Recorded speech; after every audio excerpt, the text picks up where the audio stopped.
یہ ایک یا علی مدد ہی تو ہے جو کفر اور ایمان میں فرق کرتا ہے. یہی تو ایک نعرہ ہے، ورنہ پہچان نہیں ہے. لا الہ الا اللہ سے پتہ نہیں چلے گا کہ کافر کون ہے مومن کون ہے. محمد رسول اللہ سے پتہ نہیں چلے گا کہ کافر کون ہے مومن کون ہے. اس لیے کہ اللہ اور رسول کا نام لینے والے کافر بھی ہو سکتے ہیں مومن بھی ہو سکتے ہیں. جس طرح اس ملک میں بسنے والے قادیانی لا الہ الا اللہ بھی کہتے ہیں، محمد رسول اللہ بھی کہتے ہیں، مگر پھر بھی کافر ہیں. تو ہمیں تو اپنی شناخت علیحدہ کرنا ہے تاکہ بتانا نہ پڑے کہ کون سے والے ہیں. ہم محمد رسول اللہ کے فوراً بعد علی ولی اللہ کا اعلان کر کے بتاتے ہیں کہ کافر کافر ہم نہیں ہیں، کافر کافر تم ہو. توجہ ہے، اس طرح کی بات کر رہے ہیں.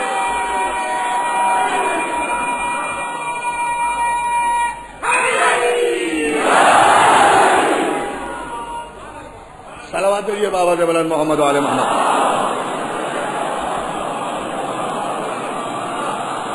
تو جو ہے جان محترم، تو بھائی بنی ہاشم کا جو قبیلہ تھا، یہ قبیلہ تو سب سے بڑا قبیلہ تھا. وارث کعبہ یہ تھے، وارث انبیاء یہ تھے، کلید بردار حرم یہ تھے، حجاج کو پانی پلانے والے یہ تھے، بیضۃ البلد یہ تھے، رئیس بطحہ یہ تھے. وراثت انبیاء کے سارے تاج ان کے سروں پر رکھے ہوئے تھے. نسل اسماعیل یہ تھے، ذریت ابراہیم یہ تھے، شجرہ طیبہ یہ تھے، شجرہ طیبہ یہ تھے. واحد سلسلہ. ایک جملہ کہوں دوستو، مقام فخر ہے چکے اور سادات کے لیے تحفہ ہے یہ جملہ. دوستو یہ فخر تو پھر ہمیں ہی حاصل ہے نا. یہ تو صرف ہم ہی کہہ سکتے ہیں کہ جزیرہ نما عرب میں بعثت رسول سے پہلے صرف خاندان بنی ہاشم ایسا خاندان تھا کہ جس کے سلسلے شجرہ نسب کی کوئی کڑی درمیان سے ٹوٹی ہوئی نہیں تھی. محترم صلوات میرے بابا دے بلان. بڑے قبیلہ تھا یہ، اس لیے کہ اس پر فخر کیا گیا ہے، اس پر فخر کیا ہے. سرکار ابو طالب نے اس کا اعلان کیا ہے جناب پیغمبر اسلام کا عدل پڑھاتے ہوئے جناب خدیجۃ الکبریٰ سے. یہی تو جملہ ابو طالب نے کہا تھا، الحمدللہ الذی جعلنا من ذریۃ ابراہیم وذر اسماعیل. حمد و ثنا ہے اس خدا کی کہ جس نے ہمیں ذریت ابراہیم میں پیدا کیا، نسل اسماعیل سے جاری کیا. اس لیے کہ ہمارا شجرہ شجرہ طیبہ ہے. جو ہے نا گانا. تو یہ قبیلہ جو تھا عزیزان محترم، یہ قبیلہ افضل ترین قبیلہ تھا. قبیلے بنی ہاشم نسل اسماعیل سے چلا آ رہا تھا. پورا سلسلہ موجود ہے. اور آپ تاریخ کے، پھر ایک بات عرض کروں، آپ تاریخ کے کسی بھی ورق کو اٹھا کر دیکھ جائیں، سارے ماہرین انساب کو بلا لیں، جتنے نسب ناموں کے ماہر گزرے ہیں یا جتنے ہیں اس دور میں موجود، سب کو بلا لیں. جو بھی کسی کا شجرہ لکھے گا نا، اسے چاہے 28ویں پشت میں ملائے، جا کر رسول اللہ سے ملائے گا، چاہے کھینچتان کر ملائے. اس لیے کہ ہر ایک کو پتا ہے کہ فضیلتیں حاصل کرنا، تخت حکومت حاصل کرنا اور بات ہے، حسب نسب کی شرافت حاصل ہونا اور بات ہے. وہ محمد مصطفیٰ کے بغیر نہیں ملتی. صلوات بھیجے محمد وآل محمد. یہ فلسفہ سب ملاتے ہیں شجرے، وہی اسی جگہ اسی پیمانے پر جاتے ہیں. تو جان محترم، یہ وہ قبیلے بنی ہاشم ہے، لیکن اس قبیلے کا کوئی بت خانہ کعبہ میں دکھا نہیں سکتا. اب پتہ چلا کہ وجہ کیا تھی. آخر 10,000 کا لشکر تھا رسول اللہ کے ساتھ. کچھ چھوٹے موٹے لشکر کے ساتھ تو مکے میں داخل نہیں ہوئے تھے. فاتح مکہ کی حیثیت سے جب سرکار تشریف لائے ہیں تو 10,000 مسلمانوں کا لشکر تھا جو مکے میں داخل ہوا ہے. یہی وجہ تھی، یہی وہ حقیقی وجہ تھی. بات نہ محبت کی تھی نہ رشتہ داری کی تھی، بات تھی شریعت کی. یہ جو علی کا انتخاب کیا ہے نا بت شکنی کے لیے، اللہ اللہ، یہ جو بت شکنی کے لیے صرف علی ہی کا انتخاب کیا ہے نا، اور کسی کا انتخاب نہیں کیا. یہ کام کسی سے بھی کرایا جا سکتا تھا، لیکن رسالت جانتی ہے کہ تقاضۂ شریعت کیا ہے. کسی اور کا انتخاب کیا ہی نہیں جا سکتا تھا، اس لیے کہ اس 10,000 کے لشکر میں سے جتنے بھی تھے کسی نہ کسی قبیلے سے تو ہوں گے، ہر قبیلے کا بت وہاں موجود تھا، اس لیے اگر کسی کا بھی انتخاب کر لیتے اور اسے کہتے بھائی توڑو ذرا یہ اپنا بت، آخر 40 برس تک اس بت کو سجدہ کیا تھا، اگر بت آنکھوں میں آنکھیں ڈال کے کہہ دیتا شرم نہیں آتی؟ اتنے دن سجدے کر رہے ہو، آج توڑتے ہوئے آئے ہو، اسی لیے کسی کا انتخاب نہیں کیا۔ پیغمبر اسلام نے بت شکنی کے لیے مہر نبوت کو خم کیا ہے، ابو طالب کے بیٹے کو بلند کر کے کہا ہے یا علی میرے کاندھے پہ سوار ہو کر تم ان سارے بتوں کو توڑ دو، اس لیے کہ تمہاری آنکھ نے بتوں کو دیکھا ہی نہیں ہے، تم تو ساری کائنات میں وہ پہلے انسان ہو کہ جس نے آنکھ کھولتے ہی اگر زیارت بھی کی ہے تو صورت محمد کی ہے۔ توجہ ہے نا جان محترم؟ اس لیے بھائی یہ کیا بات ہے، ارشاد صاحب اتنے زور سے اٹھ کے کہتے ہیں صلوات بر محمد و آل محمد، اور آپ سب کی آواز بھی اکیلے ان سے زیادہ اونچی نہیں ہوتی، بلند آواز سے پڑھ دیا کریں درود محمد و آل محمد۔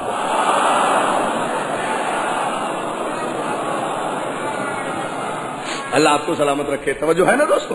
تو اس مرحلے پر ذرا سا ہمیں غور کرنا چاہیے، فکر کرنا چاہیے کہ یہ وہ کیفیت ہے جہاں سے آغاز اسلام ہوا۔ میں وہی عرض کر رہا تھا آپ کی خدمت میں کہ تاریخ کے مورخ کو اندازہ نہیں ہے کہ ابتدائے رسالت کی کیفیتیں کیا ہیں، آغاز رسالت کے حالات کیا ہیں، اس لیے کہ جتنے بھی راوی اور روایتیں اکٹھا ہوئی ہیں وہ تو سب اعلان رسالت کے بعد آئے ہیں نا۔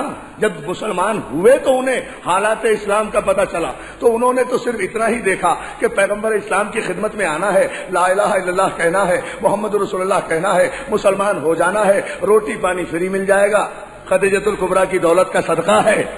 بہت توجہ اذان محترم، مسئلہ کوئی زحمت تو تھی نہیں،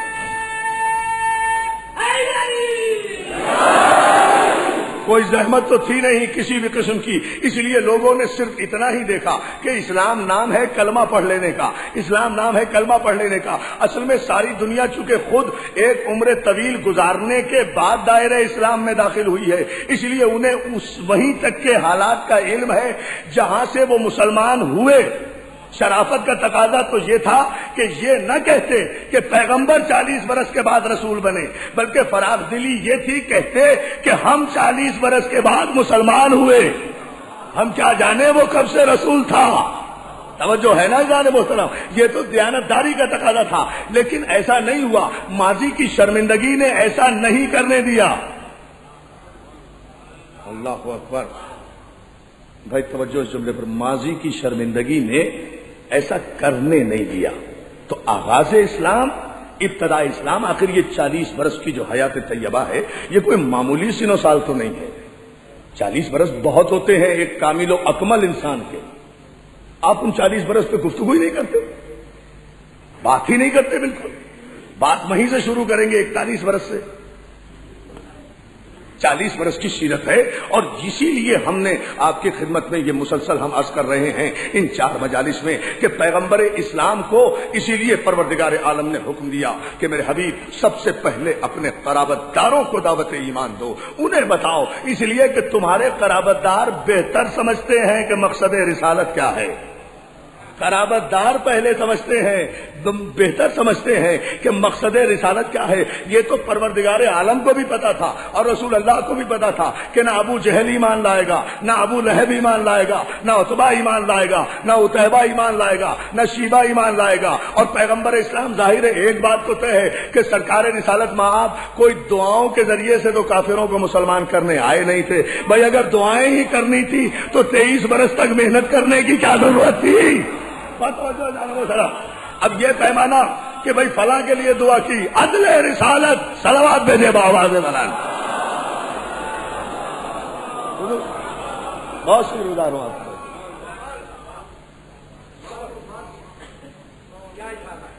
سرکار رسالت میں آپ کو دعاؤں کے ذریعے سے تو مسلمان کرنے نہیں آئے تھے، اور اگر انہوں نے دعا کے ذریعے کہیں مسلمان کیا ہے تو سرکار کی عدالت پر بات آتی ہے۔ تب ایک آدمی کے لیے خود دعا کر رہے ہیں اللہ اسے مسلمان کر دے، اچھا 2 آدمیوں کے لیے کر رہے ہیں کہ پروردگار یا اسے کر دے یا اسے کر دے، تو اس میں ابو جہل کا کیا قصور اگر پروردگار نے نہیں سنی؟ رسول اللہ نے تو 2 کینڈیڈیٹ پیش کیے تھے. آخر کی بات ہے صلوات بھیجے نا محمد والے محمد کا. اگر وہ نہیں ہوا تو سرکار رسالت مآب کوئی دعاؤں کے ذریعے سے مسلمان کرنے کے لیے نہیں آئے تھے. سرکار رسالت مآب تو آئے تھے هو الذی بعث فی الامیین رسولا منہم یتلو علیہم آیاتہ ویزکیہم ویعلمہم الکتاب والحکمہ وان کانوا من قبل لفی ضلال مبین. مقصد بعثت رسالت یہ تھا. سورہ مبارک جمعہ میں وضاحت کے ساتھ ارشاد ہوا کہ خدا وہ ہے کہ جس نے امیین میں ایک رسول بھیجا جس کا کام کافروں کے لیے مسلمان ہونے کی دعا کرنا نہیں ہے. یتلو علیہم آیات ہی، وہ ان پر آیات کی تلاوت کرتا ہے، وہ ان کے نفوس کو پاک کرتا ہے، وہ انہیں کتاب و حکمت کی تعلیم دیتا ہے. تو پیغمبر کا کام آیات کی تلاوت کرنا ہے، دعائیں کر کر کے کسی کافر کو مسلمان نہیں کرنا. عزیزان محترم پوری توجہ چاہوں گا آپ کی. سرکار کی بعثت کو قرآن میں متعدد مقامات پر وضاحت کے ساتھ بیان کیا ہے. یتلو علیہم آیات ہی، آیات کی تلاوت کرتے ہیں. وَيُزَكِّيهِمْ، اور ان کے ناپاک نفسوں کو پاک کرتے ہیں. وَيُعَلِّمُهُمُ الْكِتَابَ وَالْحِكْمَةَ، اور انہیں کتاب اور حکمت کا علم دیتے ہیں. تو پیغمبر آئے تھے تعلیم کتاب و حکمت کے لیے، پیغمبر آئے تھے تلاوت قرآن کے لیے، پیغمبر آئے تھے تزکیہ نفوس کے لیے. یہ مقصد بعثت رسالت تھا. ارشاد ہوا حبیب بنظر عشیرتک الاقربین، سب سے پہلے اپنے قرابت داروں کو دعوت ایمان دو. وہ واقعات آپ مسلسل 3 دن سے سن رہے ہیں. ہم اب ذرا سا یہاں سے آگے بڑھ رہے ہیں اس چوتھی مجلس میں، چونکہ ہمیں نبی مجلس تک انشاءاللہ غدیر تک جانا ہے. ان مرحلوں سے ان تقاریر کو گزارتے ہوئے تاریخ کا ایک نتیجہ ضرور انشاءاللہ آخری مجلس میں اگر مولا نے طاقت دی تو آپ کی خدمت میں پیش کروں گا. وہ یہ عزیزان محترم، اب دعوت ذوالعشیرہ میں جب اعلان رسالت ہو گیا اور تصدیق رسالت کرنے والے نے تصدیق رسالت کر دی، گھر ابو طالب کا، تصدیق علی کی، رسالت نبی کی، بائیکاٹ ابو جہل کا. یہاں سے 2 راستے چلے، ایک تصدیق کرنے والے، ایک تردید کرنے والے. جو رسالت کی تردید کر رہے ہیں وہ کافروں کا قبیلہ ہے، جو رسالت کی تصدیق کر رہے ہیں وہ مومنوں کا قبیلہ ہے.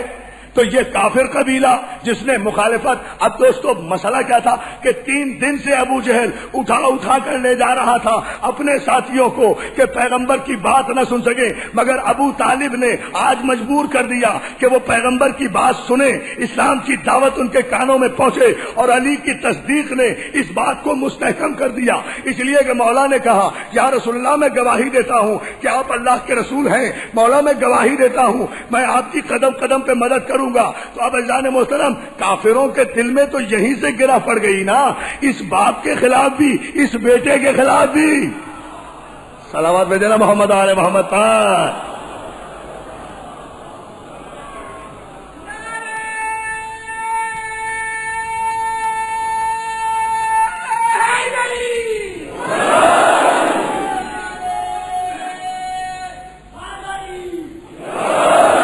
اس باپ کے خلاف بھی گرا پڑی، اس بیٹے کے خلاف بھی. اب دشمنی براہ راست کنورٹ ہو گئی،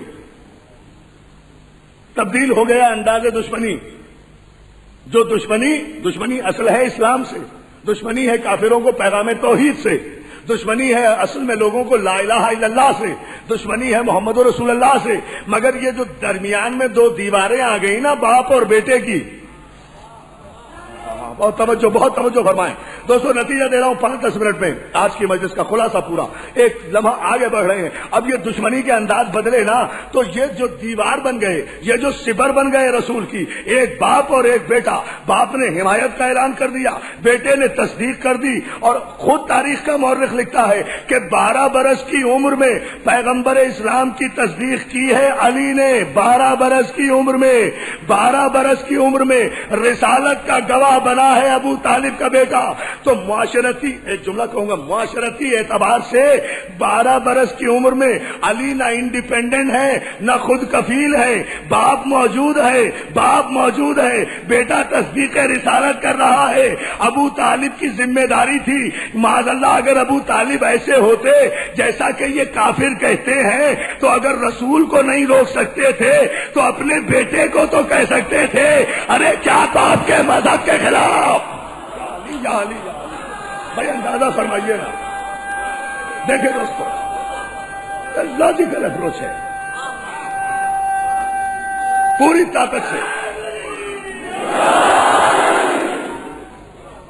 اس کو ادھر سے صلوات بھیجتے محمد آل محمد. مولا آپ کو سلامت رکھے. توجہ ہے نا, کم از کم بیٹے کو تو منع کر سکتے تھے نا کہ بیٹا یہ کیا گواہی دے رہے ہو اپنے باپ دادا کے ایمان کے خلاف. لیکن تاریخ میں جملہ یہ نظر آتا ہے کہ جب علی نے دعوت ذوالشیرہ میں 12 برس کی عمر میں پیغمبر کی تصدیق کی ہے, پیغمبر کی تصدیق کی ہے 12 برس کی عمر میں, تو سرکار ابو طالب نے علی کو قریب بلا کر کہا, علی اس وعدے پر قائم رہنا. توجہ جان محترم, یہ میں انشاءاللہ آئندہ مجالس میں بتاؤں گا کہ کہاں کہاں تاکید کی ہے ابو طالب نے نصرت پیغمبر کی. اس وعدے پر قائم رہنا, یاد رکھنا کہ تم نے تصدیق رسالت کی ہے. دوستو کیا خیال ہے 12 برس کی عمر میں اگر علی ایک عام انسان ہے تو پھر 12 برس کے بچے ہیں. یہ کائنات کی سب سے بڑی رسالت کی تصدیق ایک 12 برس کا بچہ کرے. تسلیم کرو. اور یہ رسول بھی کائنات کا رسول, آخری رسول پیغمبر اسلام علی کو قریب بلا کر اس تصدیق کو بھی تسلیم کرتے ہیں, اس گواہی کو بھی مانتے ہیں, اور علی نے جو مدد کا وعدہ کیا ہے اس پر یقین بھی رکھتے ہیں. علی نے کہا نا میں آپ کی مدد کروں گا, یا رسول اللہ اعلان رسالت آپ کیجئے, تصدیق رسالت میں کروں گا, ہجرت آپ کیجئے, بستر پہ میں سوؤں گا, آغاز جنگ آپ کیجئے, فتح جنگ میں کروں گا, قرآن آپ سنائیے, تعویل میں بتاؤں گا. صلوات بھیجے نا محمد آل محمد پر. مولا آپ اب میں آج کی مجلس میں جو فیصلہ کن جملہ دینا چاہ رہا ہوں مولا کی مدد سے, وہ صرف یہ ہے دوستو کہ علی نے ایک لفظ کہا ہے جسے تاریخ طبری سے لے کر آج تک کے سارے مورخین نے تحریر کیا ہے. علی نے لفظ مدد بھی استعمال کیا. پیغمبر نے بھی کہا کون ہے جو میری مدد کرے, علی نے کہا میں آپ کی مدد کروں گا. پیغمبر نے علی کی مدد کو قبول کیا, پیغمبر نے قبول کیا. تو جب پیغمبر خاتم النبیین نے علی کی مدد کو قبول کیا تو تسلیم کر لیا نا کہ علی مددگار ہے, علی مشکل کشا ہے. تو جو 12 برس کی عمر میں خاتم النبیین کا مشکل کشا ہو, 12 برس کی عمر میں 12 برس کی, صلوات بھیجے نا محمد علیہ.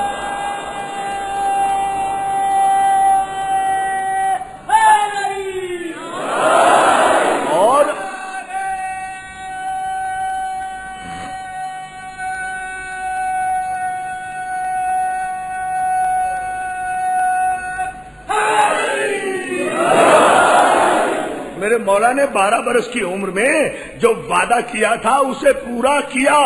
ایک لمحے کے لیے اسی کا نتیجہ تو غدیر ہے, اسی کا نتیجہ غدیر ہے. جب علی نے اپنی مدد سے ایک لمحے قدم پیچھے نہیں ہٹایا تو میرے حبیب تم بھی اسی میدان میں اعلان کرو کہ من کن تو مولا ہو فہذا علی مولا, جس کا میں مولا ہوں اس کا یہ علی مولا ہے. اعلان کرو, بدر میں, احد میں, خیبر میں, خندق میں, شیب ابو طالب میں, بستر پہ, ہجرت میں, جلوت میں, خلوت میں, جہاں بھی رسول کو مدد کی ضرورت ہوئی پیغمبر نے مدد مانگی, علی نے مدد کی.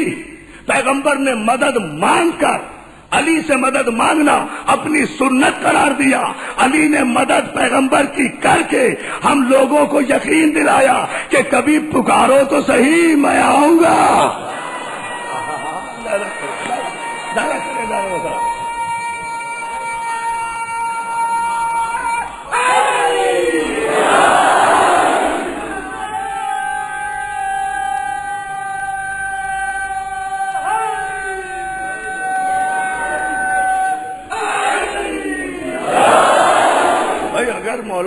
اگر ہم مولا کو مدد کے لیے بلاتے ہیں تو پریشانی کیوں ہوتی ہے؟ مشکل میں ہم ہوتے ہیں, ہم جسے چاہیں بلائیں. لوگوں کو کیا پریشانی ہے اس سے؟ ہم یا علی مدد ہم کہتے ہیں, ہم کسی اور کو تو نہیں کہتے کہ تم بھی یا علی مدد کہو. کہنے کی ضرورت ہی نہیں ہے. ہمیں کیا ضرورت ہے کہنے کی؟ جب وقت پڑے گا تو تمہارے بڑے بھی مدد کے لیے بلائیں گے. حیثیت کیا ہے ہمیں کہنے کی ضرورت بھائی یا علی مدد ہم کہتے ہیں.